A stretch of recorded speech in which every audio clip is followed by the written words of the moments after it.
me pregunto si hay alguna pregunta.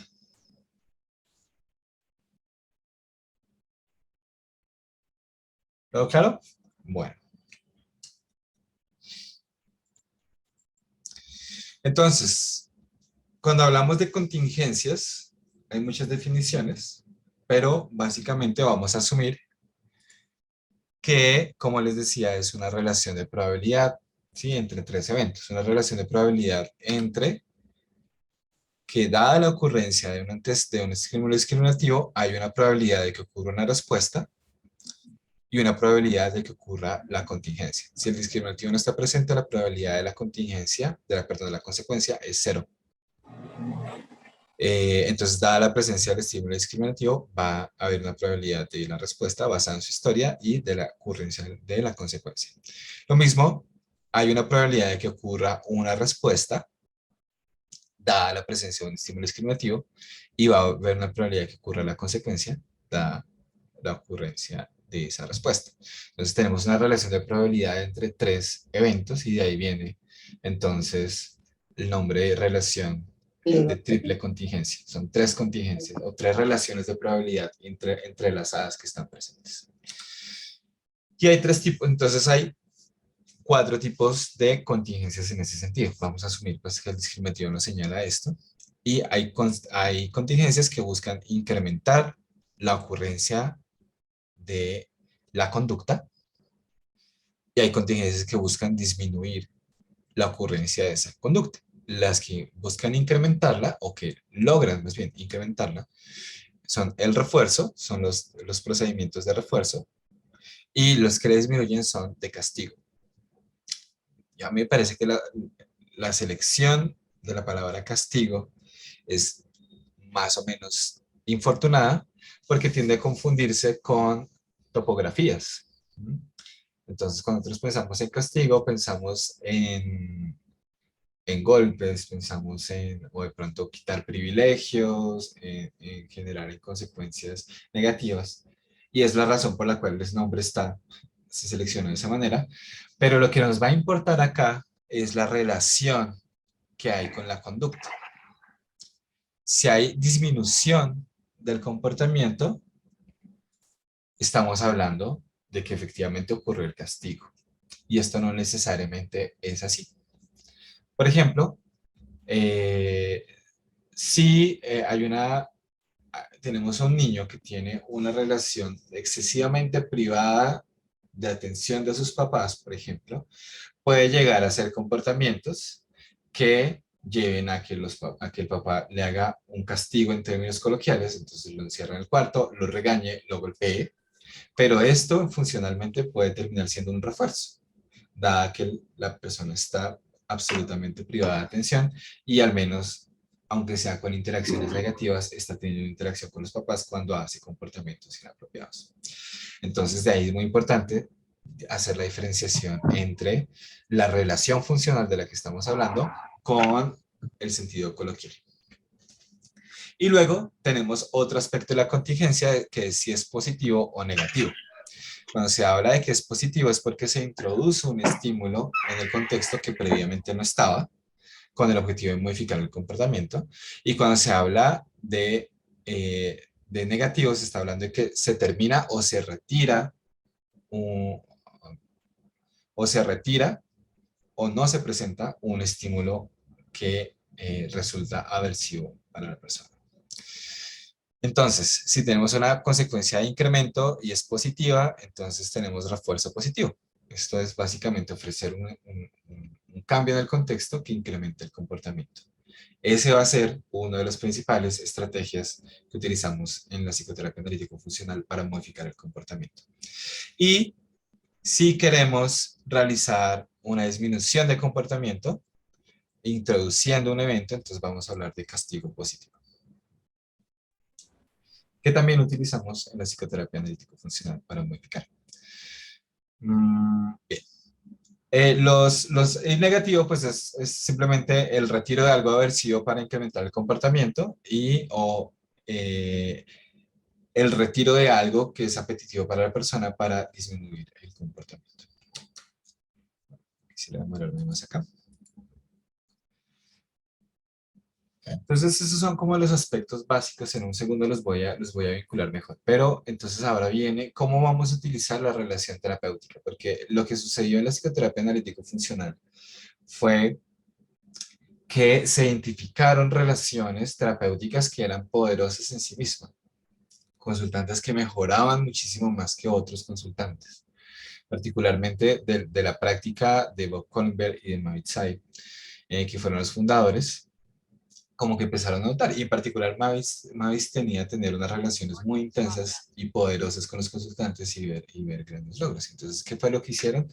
Lo que hicieron fue detectar o hacer una interpretación de esas interacciones que estaban ocurriendo en esas relaciones terapéuticas para sacar los principios que vamos a ver en un momento. Pero entonces esto implica que nosotros vamos a utilizar nuestra interacción con los consultantes, la relación con nuestros consultantes para generar ese cambio. Y para usar ese cambio, pues necesitamos asegurarnos que el consultante esté consciente y que consienta que utilicemos la relación para el cambio. En ese sentido, no es una relación de manipulación. No vamos a hacer modificaciones en el contexto de la persona sin que la persona se dé cuenta, sin que la persona esté alerta de lo que está pasando, sino que la persona nota lo que está pasando, está de acuerdo con las interacciones que se están estableciendo y con los objetivos que estamos persiguiendo. De esa manera es una relación colaborativa. Y el otro aspecto es que se genera un espacio seguro para el consultante. Porque lo que vamos a hacer durante nuestras interacciones con el consultante es intentar que pruebe comportamientos que tienen una baja probabilidad en su repertorio. ¿Sí? Y esos comportamientos con baja probabilidad en el repertorio lo que significa es que o han sido poco reforzados en su historia, muy poco, o han sido explícitamente expuestos a historias de castigo, experiencias de castigo. Y esto va a implicar que son comportamientos débiles, difíciles y riesgosos para la persona.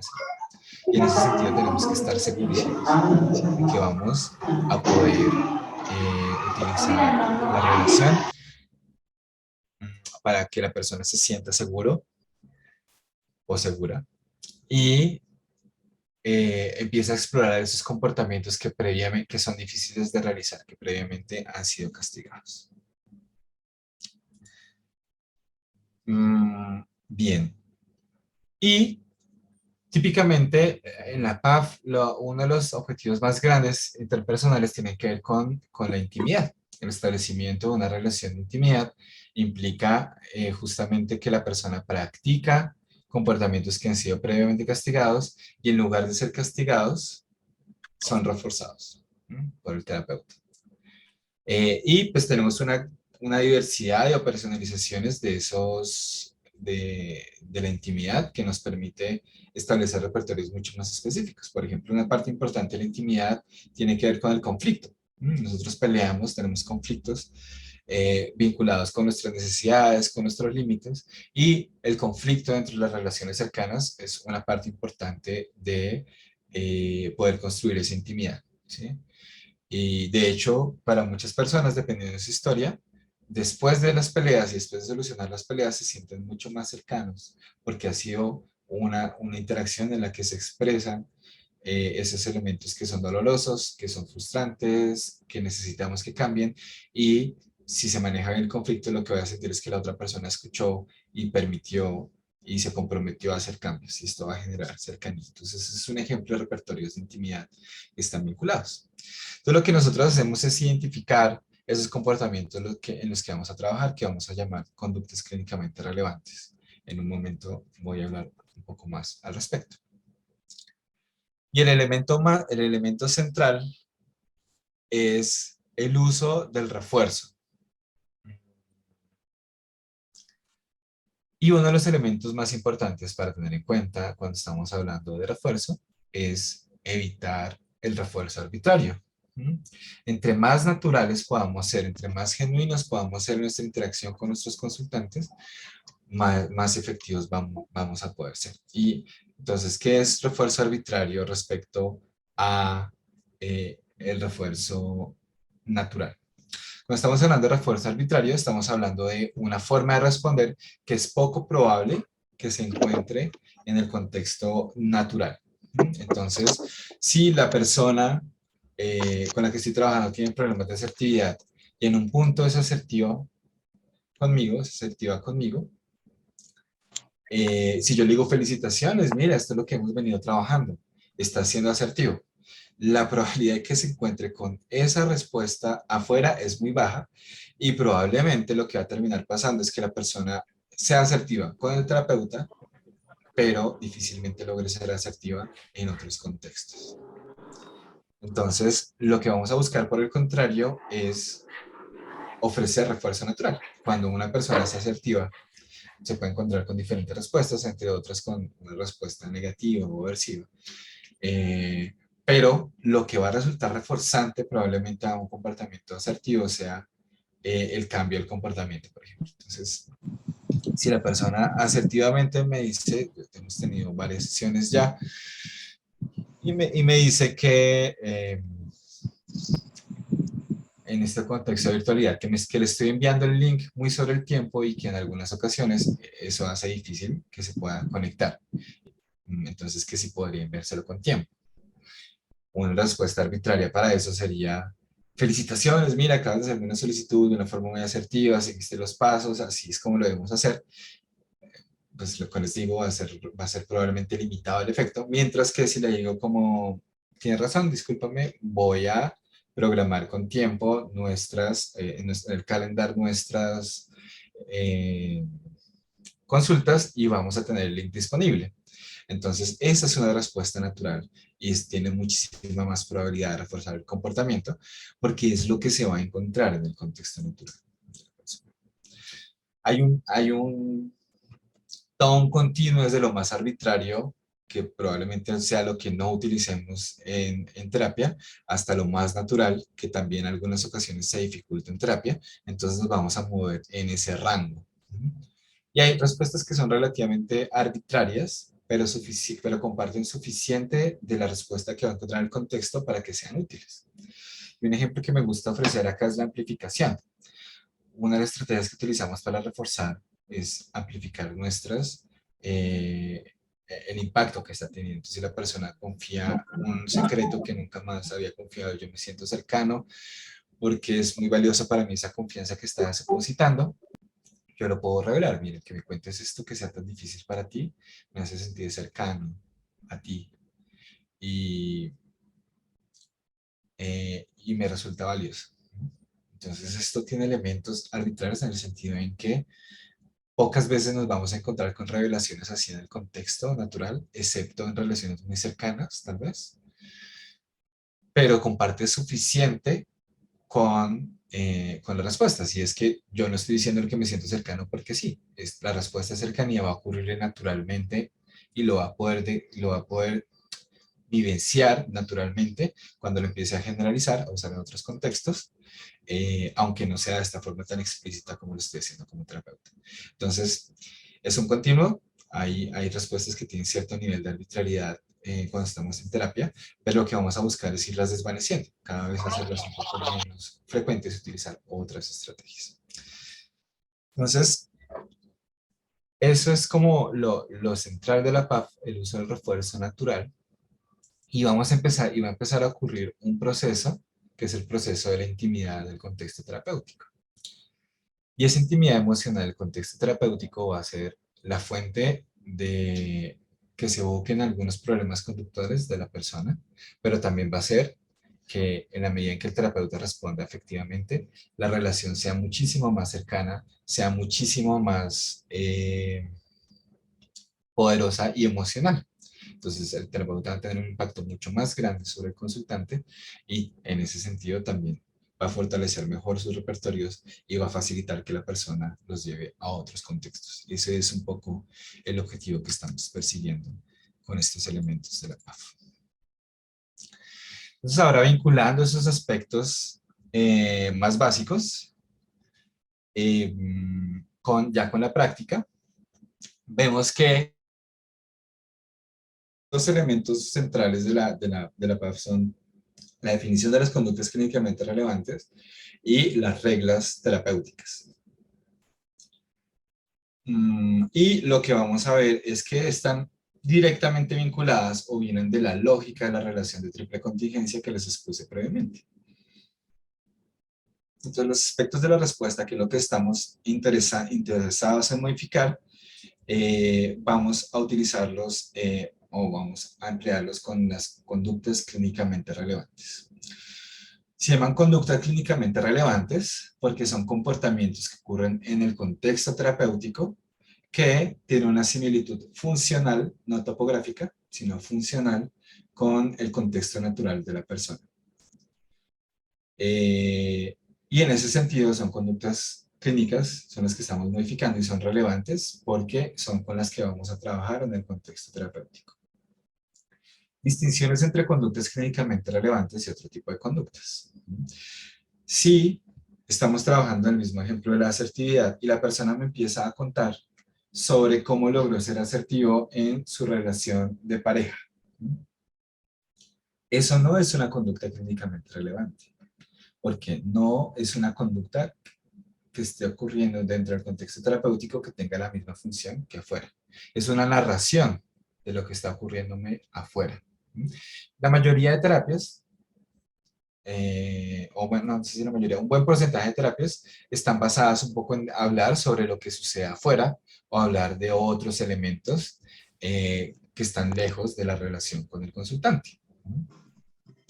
Dependiendo del enfoque y dependiendo también de la habilidad, digamos, del terapeuta, puede estar muchísimo más centrado en lo que ocurre afuera, en elementos didácticos, en elementos de aprendizaje y menos centrado en lo que está ocurriendo. Por el contrario, una conducta clínicamente relevante, en el mismo caso de la asertividad, no es hablarme sobre lo que hace afuera, sino hacerlo en consulta.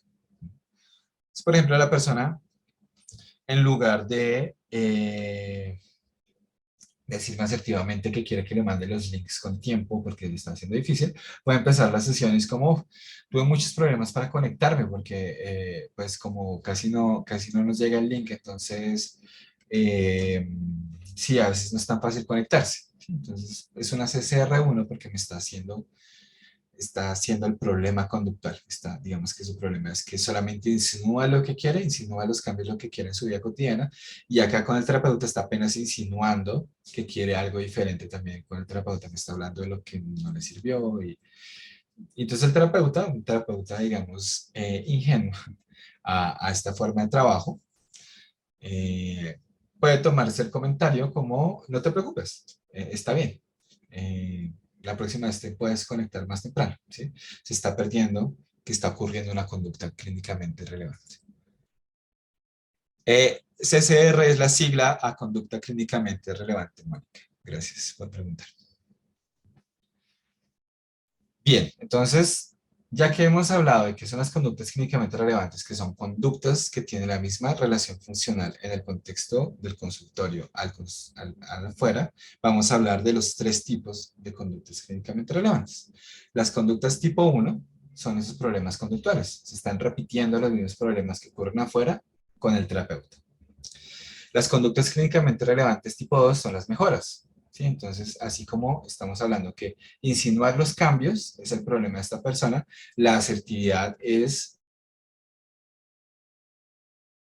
aquí ser asertivo con el terapeuta o asertiva con el terapeuta va a ser la CSR2, porque es el avance respecto a insinuar cuáles son las dificultades.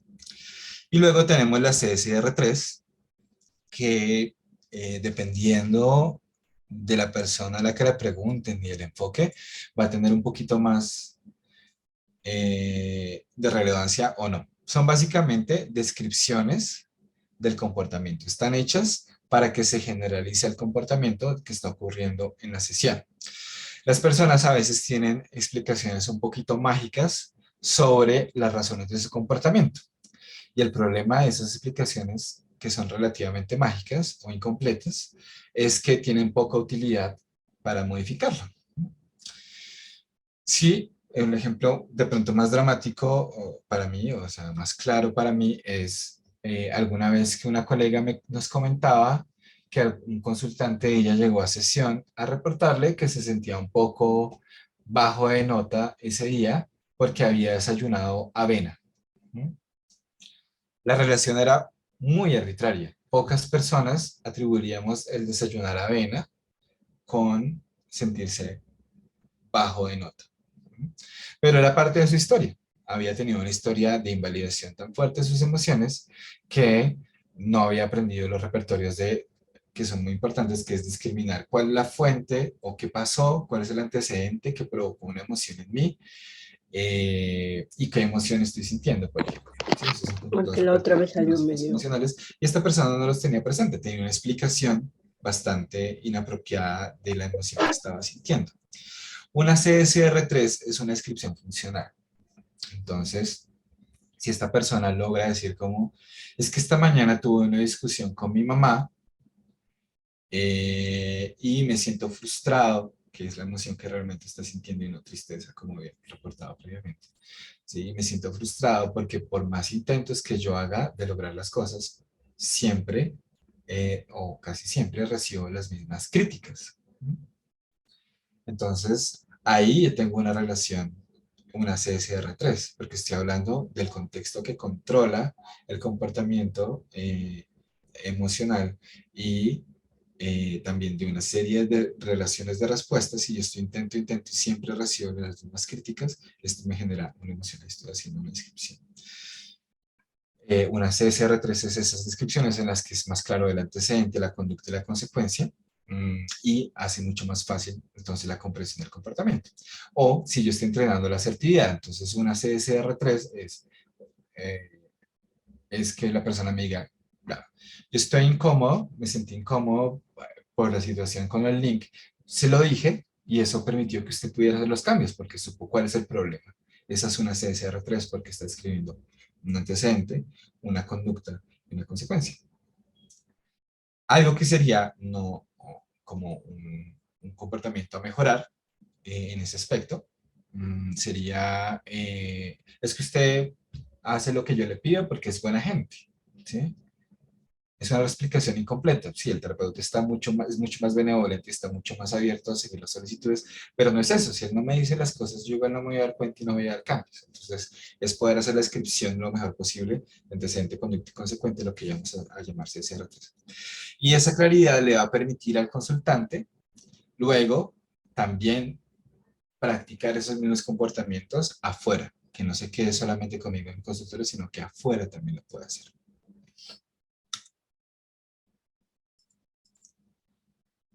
Bien.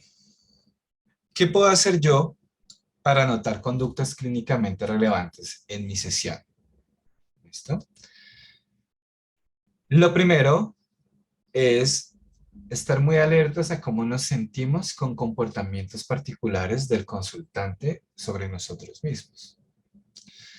Si la persona tiene un estilo de hacer solicitudes que es más bien indirecto, incluso sarcástico, y yo me siento molesto en algún punto con alguna de las observaciones del consultante, esto posiblemente sea una CSR1, una conducta clínicamente relevante que está reflejando los problemas que tiene la vida en su vida cotidiana conmigo como terapeuta.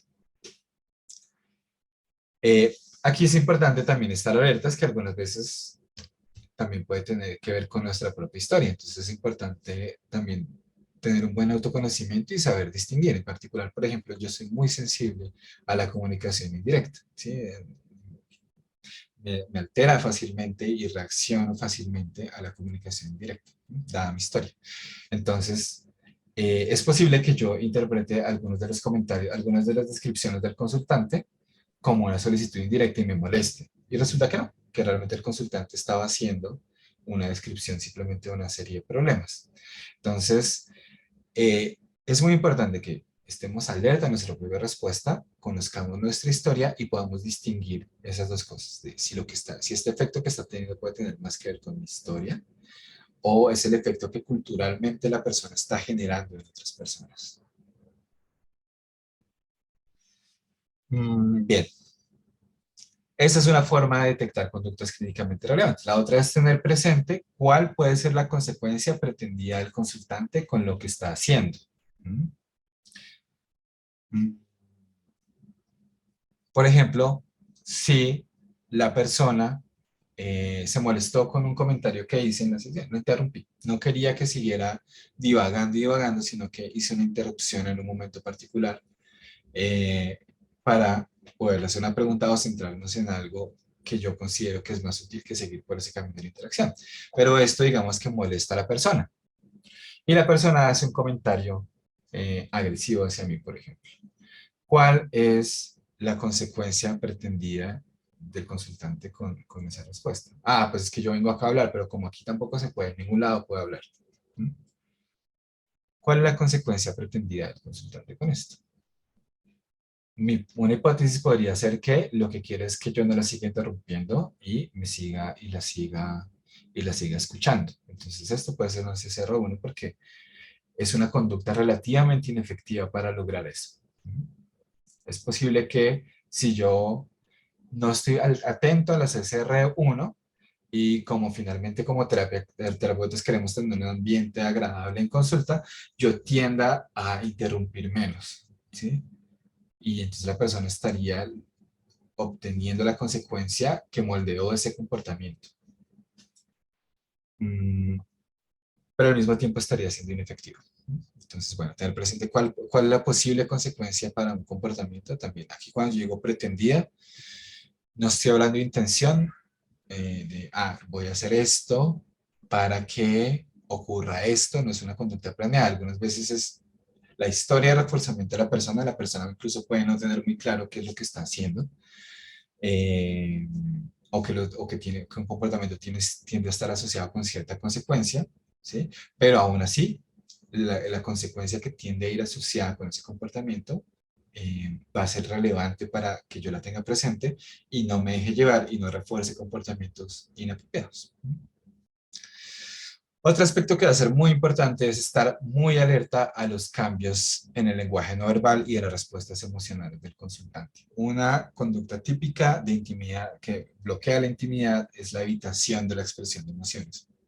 La evitación de emociones. Eh, a veces puedo evitar incluso sentir la emoción, otras veces me la puedo dejar sentir, notarla, pero no la voy a revelar, ¿sí? Cualquiera de esos dos. Entonces, notar que la persona está teniendo un cambio emocional en el momento, me va a permitir saber que es posible que esté pasando algo relevante en la sesión y que valga la pena explorar. No necesariamente ahí va a haber una CSR, porque eso depende de lo que estemos trabajando con el consultante, pero al menos hay algo importante pasando y vale la pena que lo exploremos un poco más para ver si hay espacio para que haya una interacción de parte. Pensar las consecuencias en abstracto, esto es cuando uno hace la formulación, ¿no? Cuando uno hace la formulación obtiene un montón de datos de lo que decía la persona, de los contextos antecedentes, de los contextos consecuentes, y eso me permite desde un punto de vista teórico tener presente qué pueden ser los comportamientos que se presenten en consulta que pueden estar asociadas con esa consecuencia. Entonces estoy pensando no necesariamente el impacto que tiene sobre mí, no necesariamente lo que la persona está buscando que ocurra en consulta, sino que puedo pensarlo de esta forma teórica dada mi formulación.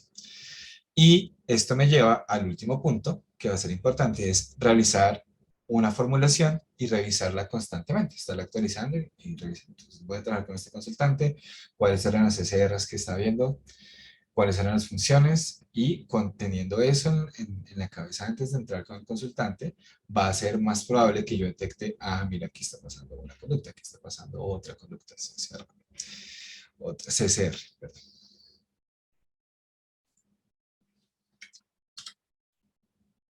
Bien. En cuanto a los aspectos del antecedente, vamos a tener las reglas, esto me hace pensar, sí.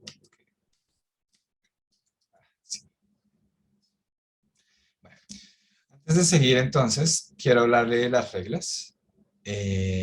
Son 5 reglas que vamos a ver detenidamente.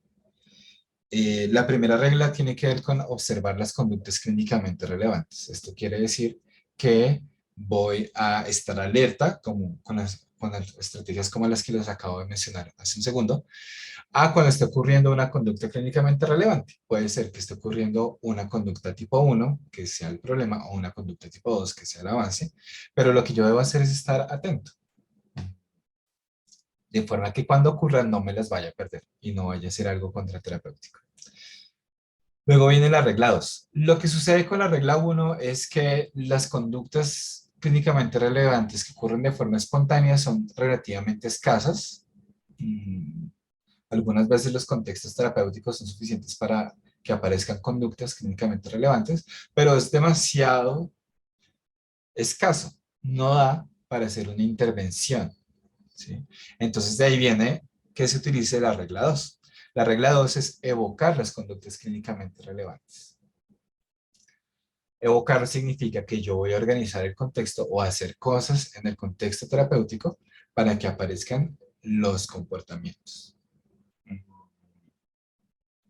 Por ejemplo, si estoy trabajando con una persona que tiene dificultades con el conflicto y con aceptar la crítica, digamos que tiene un repertorio muy variado para aceptar la crítica, para recibir retroalimentación negativa. Tiene un repertorio muy variado, justificaciones, ponerse bravo, cambiar el tema. Entonces, algunas veces dentro del contexto terapéutico tenemos que ofrecer retroalimentación negativa a nuestro consultante y de pronto aparezcan nuestros comportamientos, estaríamos siguiendo la regla 1. Pero seguir la regla 2 es ser un poco más intencional en lograr que esas conductas aparezcan. Entonces, lo que voy a hacer es, por ejemplo, estar mucho más alerta y ofrecer esa retroalimentación más a menudo. Entonces, de pronto puedo establecer un momento de la terapia en el que vamos a retroalimentar elementos de la sesión. Entonces, me parece que hiciste muy bien estas cosas, que yo te las mencioné al momento, pero tal vez podemos mejorar esto. Entonces, te estoy generando un momento de la sesión en el que explícitamente voy a provocar probablemente comportamientos clínicamente relevantes. Otro elemento podría ser,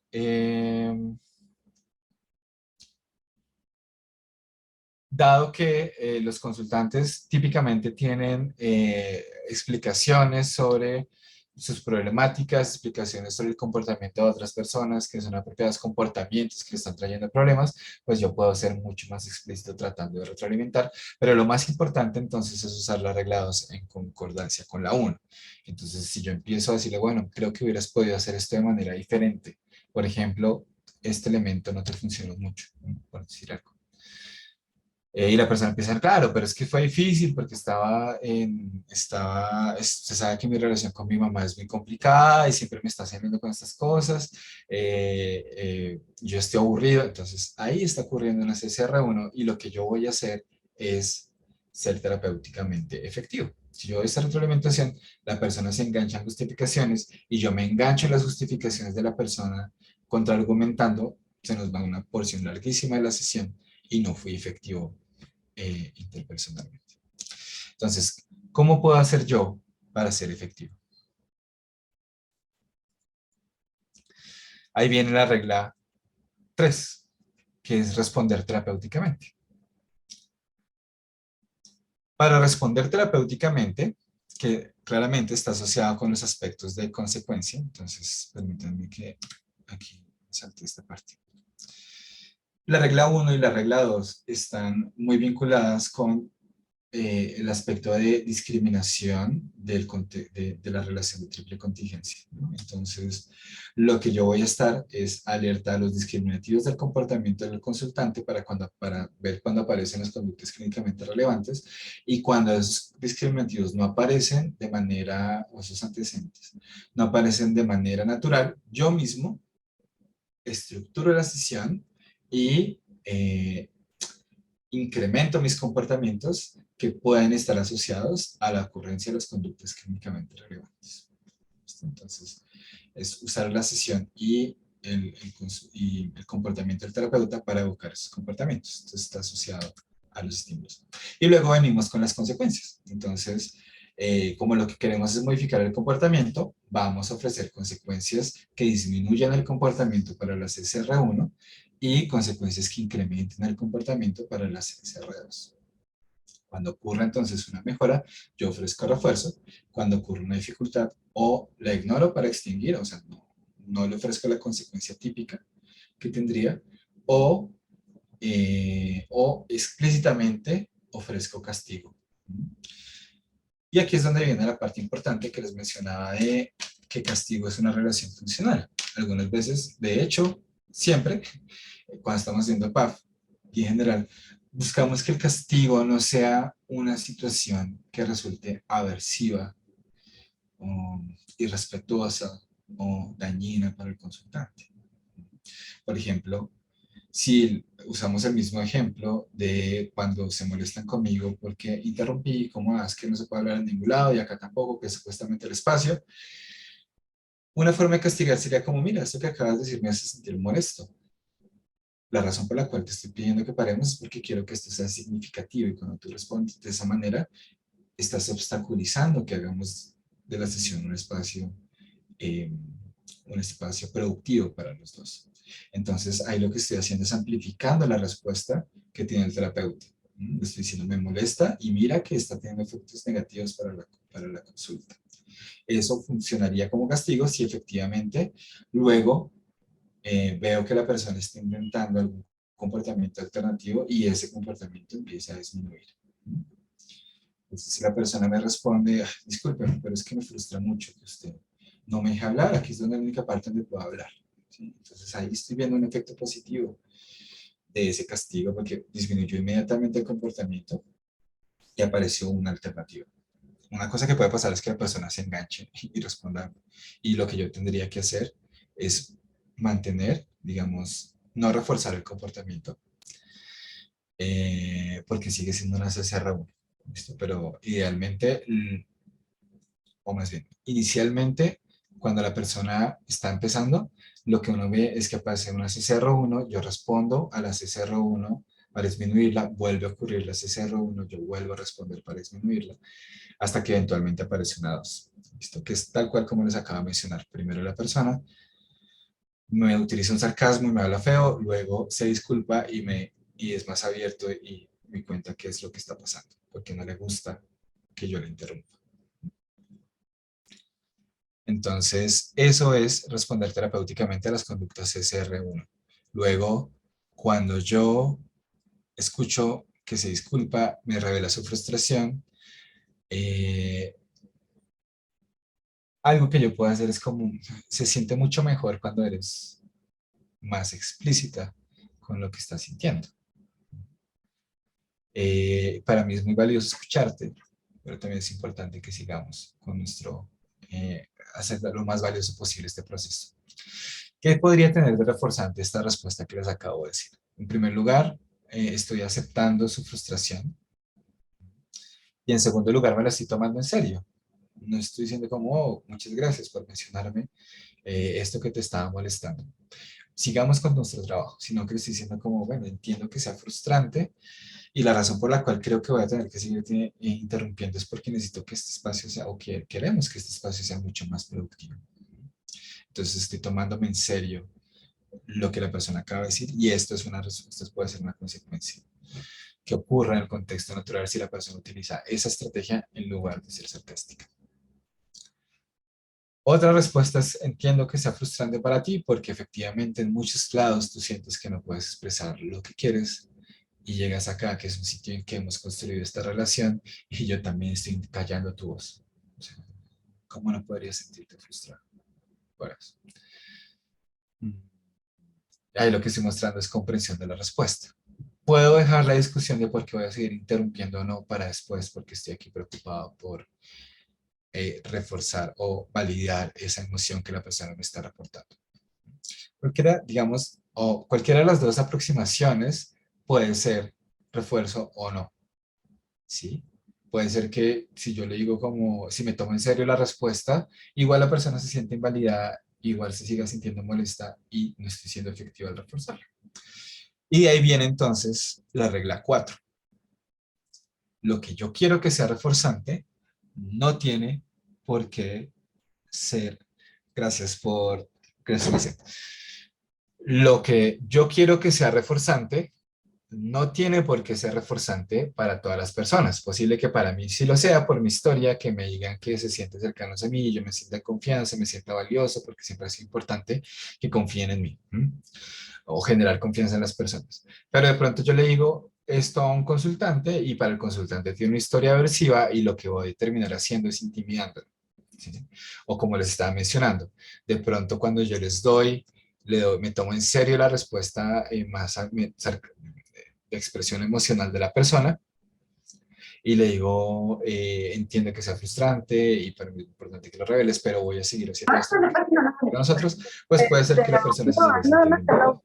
Entonces ahí viene la regla 4 en la cual lo que vamos a hacer es evaluar el efecto, mirar si esto que acabo de hacer efectivamente va a ser más fácil que el consultante. Y yo lo puedo preguntar explícitamente, que el consultante lo vuelva a hacer en el futuro. Y yo lo puedo explicar, preguntar explícitamente. Entonces, una vez yo respondo y le digo, pero voy a tener que seguirte interrumpiendo. ¿Cómo te sientes con la respuesta que te acabo de dar?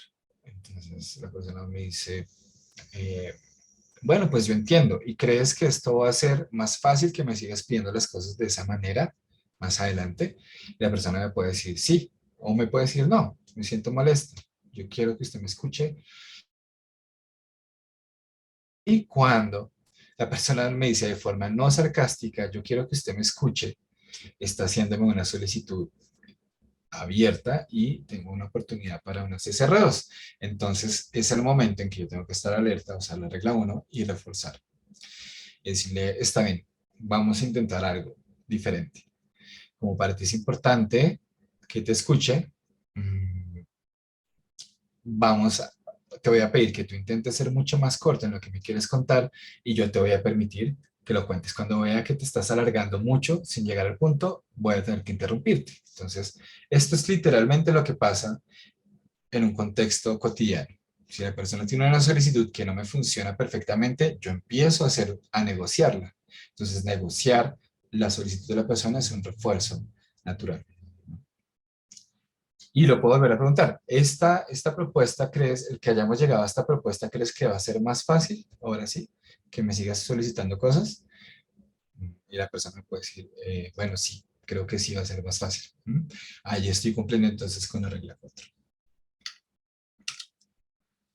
Bien, desde el punto de vista, eh, desde el punto de vista básico, lo que estamos haciendo es un proceso de refuerzo, perdón, de moldeamiento. Lo que empezamos es con conductas que la persona ya tiene en su repertorio y vamos de una forma relativamente intencional a intentar mejorar ese comportamiento. Esta escalera así tan perfecta pues no es realmente lo que tiende a ocurrir en el contexto terapéutico porque la persona tiene insights, digamos, o tiene modelos de otros repertorios, tiene el modelo del terapeuta, puede hacer intentos más completos. Entonces, tal vez esta escalerita así de moldeamiento no se presente, pero es un poco el proceso que tenemos que tener en cuenta. Nosotros empezamos en el nivel en el que está el consultante y lo vamos a llevar lo más lejos posible, a una respuesta lo más experta posible dentro del contexto terapéutico. Entonces vamos a asumir que vamos a, a ver, a utilizar un proceso de moldeamiento. Entonces, ¿cómo se hace una solicitud? Pues yo me acerco, hago contacto visual, puedo usar el nombre, hago la solicitud de forma explícita y puedo utilizar un tono de forma apropiada. Pero digamos que la persona no tiene esto en el repertorio, entonces en lugar de una conducta de aproximación que es tener contacto visual, que está, puede ser que la persona mire hacia un lado, cruce los ojos, esté así, y ahí medio, porque está molesta porque acabo de pedirle que se detenga porque está hablando mucho de cosas que no son un poco relevantes para la terapia y que quiero que hablemos de otra cosa. Entonces la persona en lugar de hacer la solicitud explícita simplemente se cruza brazos, se queda en silencio y asume esta postura. Entonces, ¿cómo podría moldear yo? Pues estando la persona por lo menos haga contacto visual conmigo nuevamente, puedo reanudar la interacción y mirar cómo ofrezco lo que refuerzo, lo que la persona está buscando. Entonces, puedo decirle, bueno, ¿qué era lo que me estabas contando? ¿Qué era lo que era importante para ti contar? Que me siga contando, porque hubo una aproximación. Eh, Luego, que sea explícito. No sé si sea necesario que me diga el nombre, pero por lo menos que haga contacto visual y bueno, Oscar, no estoy contento. Ahí ya hay una aproximación. Luego que me regrese el petición, "Ah, me gustaría que me dejaras hablar", y ahí yo puedo ofrecer refuerzo. Y luego que ya no me lo diga con tono bajo, molesta o evitando la mirada, sino que me lo diga en tono apropiado, haciendo contacto visual y con la verbalización. Entonces, lo que buscamos es como imitar lo mejor posible este modelo de moldeamiento. Y esto es muy importante porque una de las estrategias para poder ofrecer refuerzo es encontrar la 2, se llama la estrategia, la 2 dentro de la uno.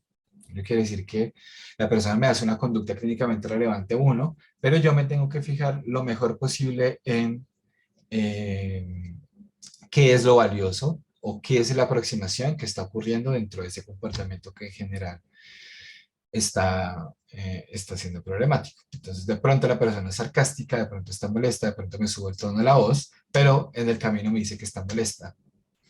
Me dice explícitamente cuál es la emoción. Entonces ahí, yo parto de ahí. Quiero que me nomines la emoción. También quiero que me digas explícitamente qué es lo que quieres y también quiero que lo hagas en un tono de voz apropiado y que hagas contacto visual. Pero empezamos porque tú dijiste la emoción explícitamente. Y ahí yo puedo reforzar. Ahí puedo empezar el proceso de refuerzo. Bien, y la regla 5 realmente tiene que ver con todo el proceso de la relación de triple contingencia. Entonces, lo que voy a hacer es intentar identificar dónde en la vida cotidiana de la persona hay contingencias similares a las que yo estoy proponiendo en el contexto terapéutico. En el contexto terapéutico, yo estoy promoviendo que la persona sea asertiva y que sus solicitudes sean respondidas. Entonces, lo que vamos a hacer con la persona es decir o buscar un contexto en el que esa misma contingencia se pueda presentar con mayor probabilidad. No necesariamente con la más problemática. Me explico, si la persona está teniendo dificultades eh, en su relación de pareja precisamente por la falta de asertividad, pero resulta que es que el esposo es autoritario. Pues no le voy a poner como tarea que vaya y sea asertiva con el esposo, porque la probabilidad de que haya castigo a ese comportamiento, y castigo me refiero en términos funcionales, es muy alta. Es muy alto que la persona haga la solicitud y sea completamente ignorada, o que responda incluso de forma agresiva a la solicitud. ¿Sí? Se ponga bravo, que el esposo se ponga bravo y termine regañada y pues peor de lo que estaba, después de hacer tremendo esfuerzo por ser asertiva en un contexto en el que típicamente no puede ser. Entonces, como yo me doy cuenta que ahí no están las contingencias que se parecen a las de terapia, no voy a empezar por ahí. Necesito que el comportamiento esté primero más fuerte en el repertorio de la persona y entonces voy a buscar de pronto en el contexto de la oficina. Entonces, resulta que puede ser que ella tenga una secretaria y la secretaria la tiene aburridísima a punta de sarcasmos y comportamientos como los que están viendo en consulta. Pero como hay una relación ahí laboral, si ella empieza a practicar comportamientos como los que estamos viendo, es posible que empiece a haber cambios en esa relación y que efectivamente la secretaria responda parecido a como hace el terapeuta. De pronto con una amistad, con una amiga, ¿sí? Con una amiga que es cercana, que se le aguanta, que le pida las cosas así. De pronto cuando se lo pide asertivamente va a estar mucho más dispuesta a ofrecer refuerzo. Entonces, esta discusión es muy importante tenerla con los consultantes. Definir, bueno, esto que hemos practicado acá, mira, estabas incómoda porque te interrumpí y lo primero que hiciste fue decírmelo de una manera que me incomodó mucho. Me lo dijiste de forma indirecta, que preferías que te escuchara, utilizaste un sarcasmo y, eh, y me levantaste el tono de voz. Y eh, luego te señalé esto, te señalé que estaba incómoda y tú intentaste algo diferente. Me hablaste de que estabas frustrada Me hablaste de que querías que te escuchara más y eso para mí fue mucho más fácil escucharlo y mira que pudimos llegar a un acuerdo. Tenemos un acuerdo que nos beneficia a los dos gracias a que lo hiciste diferente. ¿Con qué persona puedes hacer esto en tu contexto cotidiano? Y ahí es cuando empezamos a hacer lo que les acabo de decir. Si la persona, no, pues con mi esposo. Ok. ¿Qué tan probable es que tu esposo haga lo que yo? Que en lugar de ponerse bravo, empiece a negociar una posibilidad. No, ninguna. Ok. ¿Con quién crees que pueda pasar algo así? ¿Quién crees que estaría dispuesto a escucharte e intentar algo como lo que como lo que hicimos acá? Y ahí podemos encontrar a la persona, le vamos a dejar eso de tarea de forma explícita y le pedimos que intente de todas formas lo más que pueda. Y ahí entonces hay una tarea clásica que utilizamos en la psicoterapia analítico-funcional, que es el diario de riesgos, que es básicamente un registro en el que la persona reporta comportamientos que hizo practicando el comportamiento que hicimos nosotros en sesión. Se llama riesgos porque pues no es fácil para la persona y la persona pues me describe la situación y me puede calificar de pronto si quiero el grado de dificultad que tuvo para la persona hacerlo.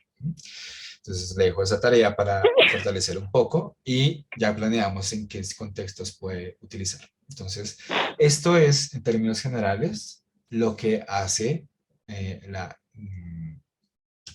la PAF. Digamos ya, claro, hay muchos más aspectos específicos, muchas más estrategias, muchas más técnicas. Pero de forma general, digamos, lo maravilloso que tiene la PAF es esa flexibilidad tan grande que ofrece, dada que está centrada en esos principios básicos que acabamos de discutir. Mm, Me gustaría tener unos minutos para que, no sé, me hicieran preguntas. Humberto, ¿hasta qué hora vamos? Vamos muy bien, Oscar. No sé si la Para gente, planearlo un ya poco. sea por el chat o ya ¿Estás por sea... ahí? Sí, aquí estoy. ¿Sí, sí me escuchas? Bueno, no te escucho, te veo, pero no te escucho. Ok, a ver. Ahí. Ah, ¿me escuchas ahí, Oscar? No te escucho. ¿Será yo?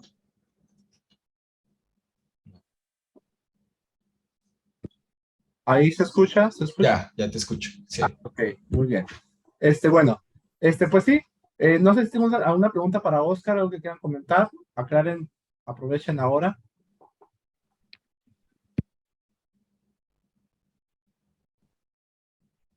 ¿Nadie? Todo quedó Por claro el chat. por el chat. Ajá, o por el chat, ¿no? Yo sé que de repente el hablar frente a todos te puede dar un poco de vergüenza, pero pues Oscar pues, es una de las personas en Latinoamérica, son pocos si no me equivoco, ¿verdad, Oscar? Las personas certificadas como instructores en Latinoamérica, ¿sí? Sí, ¿Sí? sí, somos pocos, somos 3 o 4 personas. Ajá, son tres, cuatro personas que tienen como este conocimiento y estas oportunidades, entonces si tienen dudas, o igual, Oscar, bueno, ahí viene una preguntita de Valeria.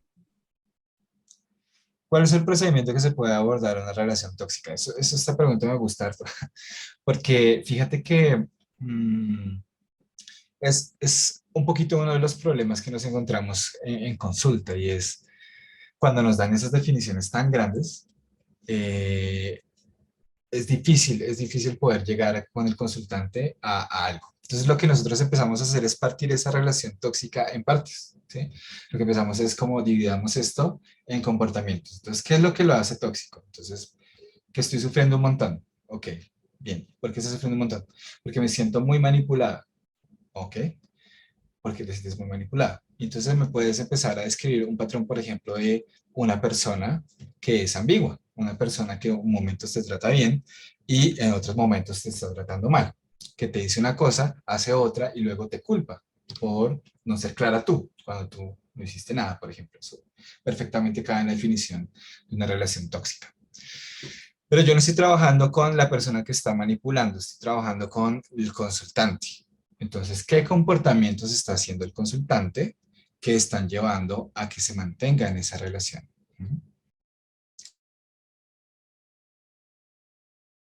Tocaría sortear. Por ejemplo, ahí se me ocurren explicaciones como baja autoestima o Bueno, esa es una que escucho un montón, esa es la única que se me ocurre en este momento. Pero entonces, ¿qué vamos a llamar bajo autoestima?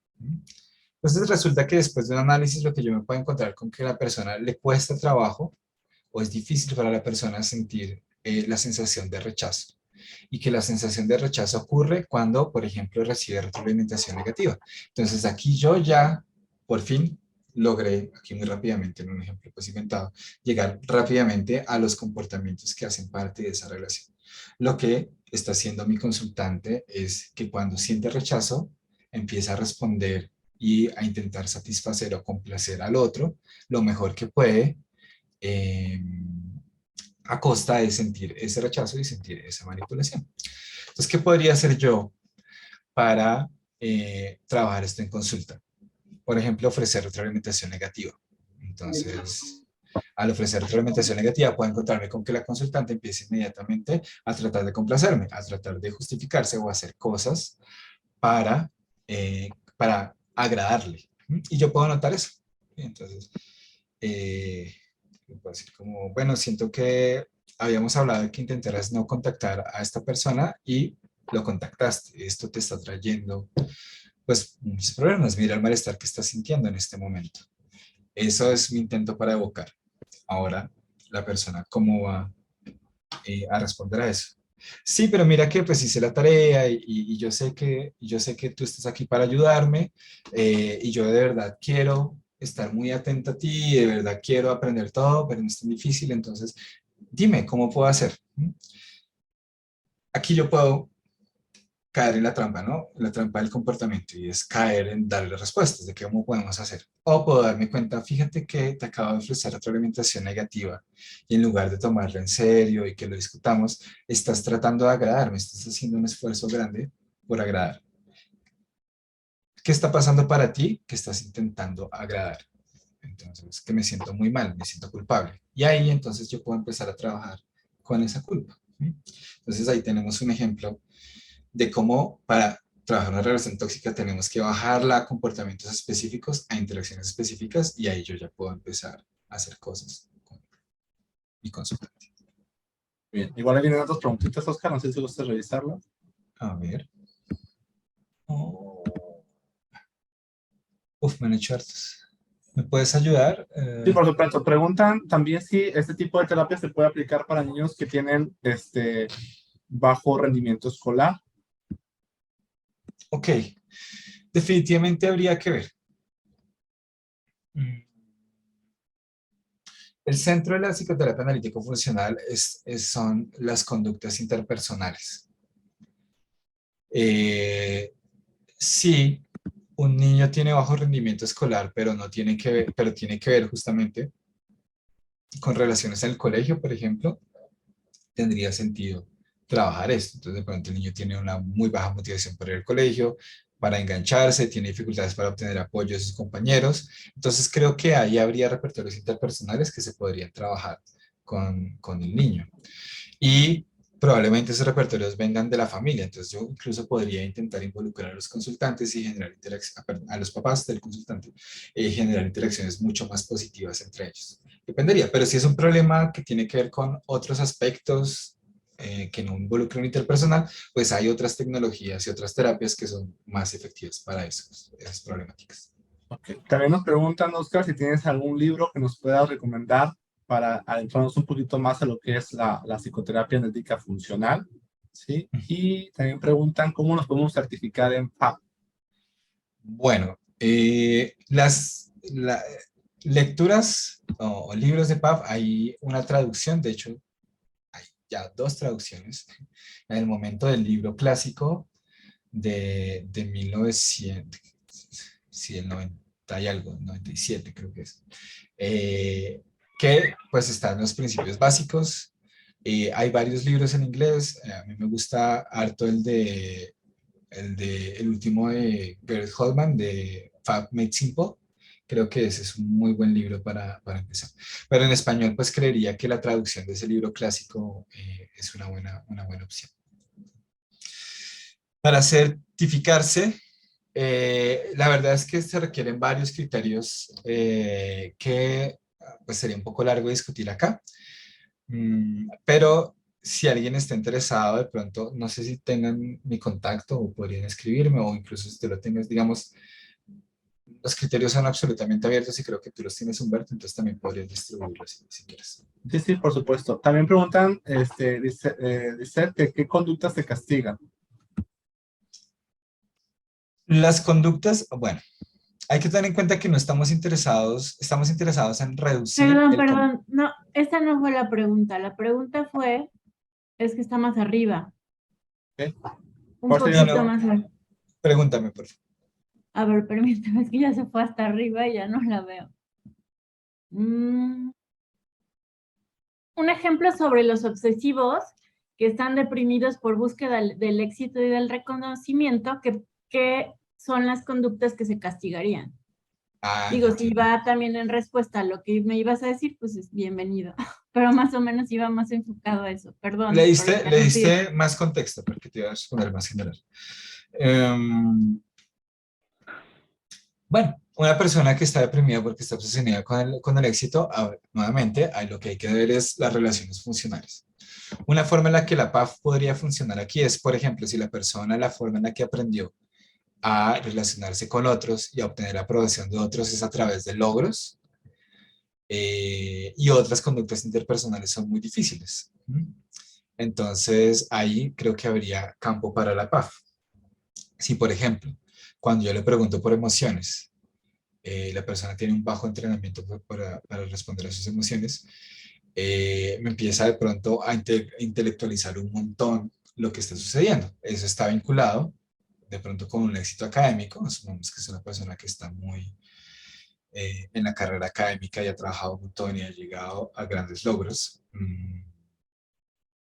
como una forma de complacer y obtener refuerzo de otras personas. Entonces puede ser que cuando yo le pregunte por las emociones empiece a intelectualizar un montón y darme explicaciones por qué es lo que le ha funcionado a la historia. Ese sería una CCR1 y ahí yo tendría que responder, no necesariamente castigar. Por ejemplo, le puedo decir, ok, yo entiendo lo que me estás diciendo, pero te pregunté por tu emoción, cuéntame qué estás sintiendo en este momento. Ahí estoy haciendo extinción. No me estoy yendo por el discurso, tampoco lo estoy retroalimentando directamente, ofreciendo pues un estímulo que busca disminuir la conducta, sino que lo que estoy haciendo es volviendo a pedirle la CCR2 que le había pedido inicialmente. Pero una forma de castigar eso puede ser como, mira, eh, a mí a veces es difícil cuando te hago preguntas y tú me terminas dando un montón de explicaciones que tienen poco que ver. Y eso me frustra un poco. Sí, ahí estoy utilizando un castigo. Yo preferiría la primera, digamos. Casi siempre yo me voy más por extinguir que por castigar. Pero bueno, eso es una preferencia personal. También nos preguntan, Oscar, que si esta conducta de querer agradar a otros tiene que ver con alguna afección de la infancia y la FAP es como, y si son el caso, ¿cómo lo trata o cómo maneja ese tipo de terapias, este tipo de cuestiones, ¿no? Ok, podría ser, podría ser probablemente. Venga de algo de la infancia, ¿sí? Puede ser que la persona haya sido sometida a críticas constantes o puede ser que la única forma en que tenía una interacción positiva con los papás era así, los estaba complaciendo y diciendo lo que ellos querían que dijera y haciendo lo que ellos querían que hiciera. Entonces ahí puede aparecer el comportamiento de complacer, porque es la única forma de tener interacciones positivas con los papás. Creo, pero que te interrumpa, creo que esta parte es muy importante aclarar que aunque muchas conductas se pueden generar en periodos de años de vida como infancia, adolescencia, el presente y lo que pasa en su presente es lo que hace que dicha conducta se siga perpetuando y es donde nosotros trabajamos principalmente, ¿no? En lo que hace que se siga perpetuando y no tanto en el origen de las cosas, ¿no? Sí, exactamente. Entonces, un poco para allá va la segunda parte de la pregunta, y es si la PAF trataría eso.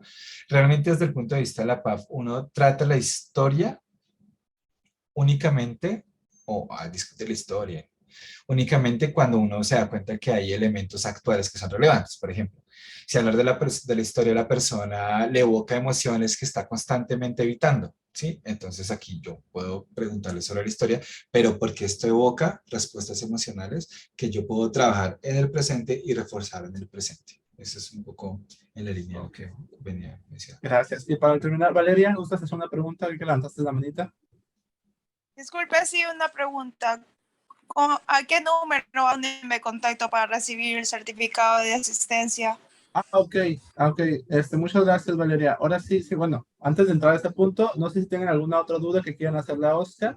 Sí, muchísimas gracias, Oscar, principalmente por tu participación. Gracias por darte un espacio en tu agenda. Este, igual no sé si gustas decirnos cuáles son tus redes sociales, a lo mejor para poderte seguir y estar atento, porque, pues, como les comentaba Oscar, brinda estos cursos de certificación, que son, si no me equivoco, 3 niveles diferentes en psicoterapia médica funcional. Ahorita va a abrir el nivel 2 si no me equivoco, próximamente. Entonces, ahí hay una manera de contactarnos, un correo electrónico que nos puedas pasar por ahí por el chat. Dale, sí. Mi correo es Ya, oacordobas@gmail.com. Que son las Andrés, iniciales de mi nombre, mi apellido y la inicial de mi segundo apellido. Ok, muy bien. Aquí está el correo de Oscar. Es Oscar, ¿verdad? Sí, OA Córdobas. O Ajá. a Córdoba. Ok, muy bien. Ahí lo pueden contactar. Incluso en redes sociales estás, Oscar. ¿Tiene alguna red social donde puedan mostrar ver tus publicaciones? Sí, yo pues mi red en este momento es una red pública que no tengo nada personal, entonces o en memes o en cosas de entrenamiento y de interés. Ok, Entonces ok, es mi nombre completo, Oscar Alejandro Córdoba Salgado. ok. clases para obtener el certificado. ¿Mande, Valeria? ¿Debería asistir a 3 clases para obtener el certificado o únicamente asistiendo a No, no, esta no, clase? no, no, no, no. Ahorita este es un solo webinar. Sí, esto es un webinar, se le da una constancia de participación a todos los que acudan. Esto no tiene absolutamente nada que ver con las certificaciones de FAB. Las certificaciones en FAB son aparte, se emiten por la Universidad de Washington. Esto simplemente es una constancia de participación a un webinar en FAB, como cualquier tipo de webinar. Pero la certificación como tal, como psicoterapeuta analítica funcional, se tiene que cumplir todo un requerimiento, ¿cierto, Oscar? Son como ciertos Sí, niveles y ciertas capacitaciones que tienes que tener. ajá, sí, sí, sí. Hay otra cosa, hubo un cambio reciente y es, la certificación las ofrece el board de certificación de entrenadores. ¿Mande, perdón? O sea, Eh, para esta certificación del webinar, ¿a dónde me contacto? Ah, Ok, ahí lo voy a decir, Valeria, sí, gracias. A todas las personas que asistieron o se registraron, se les va a dar, por su correo donde se registraron, les va a dar las instrucciones para poder acceder al webinar, la grabación tal cual, por si gustan repasarla. Y ahí se dan las indicaciones, ¿no? Como son varias personas, es muy complicado hacer uno por uno. Entonces, nomás es entrar a un sitio web, ver el webinar y se va a emitir una constancia de participación, ¿no? Y esto es importante, son constancias de participación como se le daría a cualquier otro webinar por participar. La intención de Psicología 653 es fomentar la psicología científica, que tengan un poquito de conocimiento sobre esto, e invitarlos a que se sigan formando ya sea con nuestros ponentes o externos posiblemente, ¿no? También, ¿sí? Silvia. Sí, gracias. Yo quiero hacer una pregunta. Si el Sí. ataque se puede, no sé si me escuchan, aplicar a una persona con personalidad narcisista, que al pasar del tiempo, pues el problema es frustración, enojo constante, pues porque ya cada vez le cuesta un poco más trabajo manipular a los demás y que estén de acuerdo con sus ideas. Es que en cuanto se le pregunta, ellos se intelectualizan mucho y hablan, el objetivo de ellos es ganar, sí o sí, en una conversación. ¿Se puede aplicar en la paz? sí, definitivamente. Incluso hay un artículo publicado en el que Ajá. muestran la efectividad de la PAF con problemas de personalidad y estoy casi seguro que el problema era, si no era narcisista, era histriónico. Sí, sí, Mm, Pero definitivamente, porque si bueno, te fijas, los comportamientos narcisistas tienen elementos importantes interpersonales. claro. Sí, esa Y categoría ahí grande. el castigo o el refuerzo es positivo, negativo, o puede ser contraproducente. Puede ser, no te entendí esa última parte. Sí, ahí en la conducta reforzante o hay castigo, podría ser castigo positivo, por ejemplo. ¿Cuál podría ser un ejemplo? No, digamos, O no de hay en nuevo, ese tipo de recuerda, personas recuerda porque, que esto es un poco más funcional, ¿no? Entonces, ok, necesitas hacer como todo el análisis de cuáles son los uh-huh, comportamientos, cuáles son los mantenedores, cuáles son los antecedentes. Y siempre, cuando haces un procedimiento de reducción, que sea extinción o que sea castigo positivo, ¿sí? Son esos dos que se usan. Ajá. Siempre tiene que ir acompañado de refuerzo de la CSR2, ¿sí? No puedes ir Ok. castigando y ya, sino que ofreces la consecuencia, refuerzo. invitas a la conducta 2 y ahí sí refuerzas. Entonces, Ok, bueno, Ok, perfecto. Muchas sí, gracias. sí. muy bien. Entonces ya con condiciones de tiempo y respetando los tiempos también de Oscar, igual en el correo que les voy a mandar les hago llegar su información para que puedan contactarlos para ya cuestiones ya más individuales o si quieren pedirle algún tipo de información, artículos o sugerencias de libros, información sobre las próximas certificaciones que él emite, sí, bueno, que él da y que emite en la Universidad de Washington, donde está actualmente Mavis Tisay, ¿verdad? Tengo entendido, Oscar, que es ahorita la fundadora. Lo único que les pediría, por favor, para poder culminar y pues sobre todo darle gracias a todos y cada uno de ustedes, si me pueden hacer el favor de prender sus cámaras, se los agradecería bastante, simplemente para tener como una pequeña fotito, ¿sí? Que se comparta, ¿vale? Se los agradecería Dame un bastante, segundo. bastante, bastante, ¿sí? Y los invitamos a que se sigan, a que nos sigan siguiendo, estén al tanto. Nos gusta mucho esta parte de este proyecto que tenemos de compartir información. Entonces, sonrían.